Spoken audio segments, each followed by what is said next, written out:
মা নিস্তারিণী কালীমা কাশীগতি মিত্রমস্তাবী জমিদার উনি প্রতিষ্ঠা করেছিলেন। উনি স্বপ্ন পেয়েছিলেন এই ঠাকুর মন্দির। ওনার সন্তান দুরারোগ্য হয়েছিল তখনকার দিনে, যেটাকে যক্ষা বলি, টিবি। সেই অবস্থাতে দুরারোগ্য রোগ, ওনার ওই মন্দির প্রতিষ্ঠা করার কথা স্বপ্নে মা কালী বলেন এবং স্বপ্নাদেশ পেয়ে তিনি এই মন্দির নির্মাণ করেছিলেন। এবং আজ অবধি এই মা স্বর্ণাভরণ বা রৌপ্য আভরণ ইত্যাদিতে ভূষিত ছিলেন। এনাকে বস্ত্র পরানো হয় না, ইনি দিগম্বরা। কেননা প্রথমে বস্ত্র পরানো হয়েছিল, তখন উনি স্বপ্নে বলেন যে আমি তো বস্ত্র পরিধান করি না, আমাকে জোর করে বস্ত্র পরানো। সেই থেকে বস্ত্র পরানো হতো। বস্ত্র পরানোর পর দেখা গেল যে বস্ত্র পরে থাকে, খুলে যায়। যে এইভাবে বিভিন্ন রকম কয়েকটা দিন এরকমভাবে কেটে যাওয়ার পর তারপর থেকে উনি স্বপ্ন দিয়ে বলেছিলেন যে আমি বস্ত্র পরি না, আমাকে বস্ত্র পরাই না। সেই থেকে আজ অবধি তিনি মানে দিগম্বরা যাকে বলে। কতদিন হলো এই মন্দিরটা? অন্তত 100 বছর তো হবেই। কে প্রতিষ্ঠা করেছিলেন?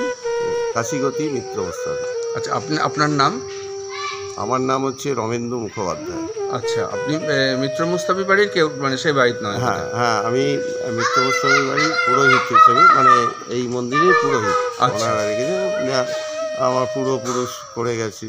আচ্ছা, তার আগে ধরুন আমিও প্রায় 23 বছর 24 বছর এই মন্দিরে করছি।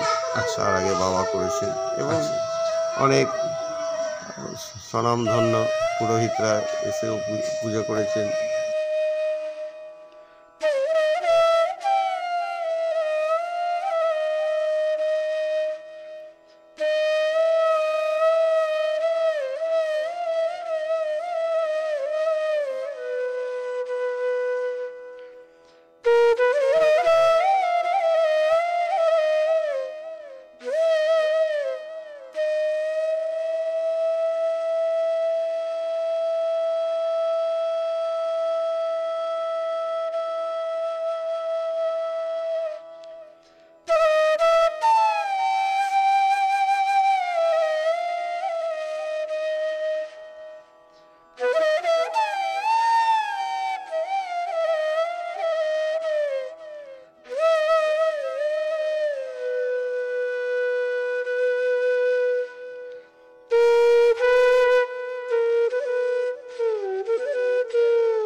এটা দুর্গাপুজো হয়? দুর্গাপুজো আমরা দাঁড়িয়ে আছি দুর্গা দালানেই, তাই তো?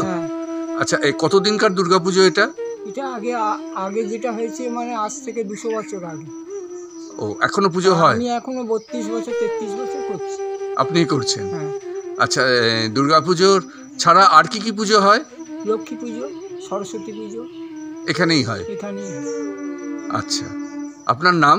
অরুণ মিত্রমস্তাবী। আচ্ছা, আপনাদের বীরনগরেও বোধহয় একটা মিত্রমস্তাবী বাড়ি আছে? হ্যাঁ। তারা কেউ হন আপনার? আমার মামার বাড়ি আত্মীয়। আচ্ছা আচ্ছা, তাদের সঙ্গে যোগাযোগ আছে? যাইনি, মা বলতো চ গিয়ে ঘুরে আসবি, চ, আমরা যেতে পারিনি। আচ্ছা।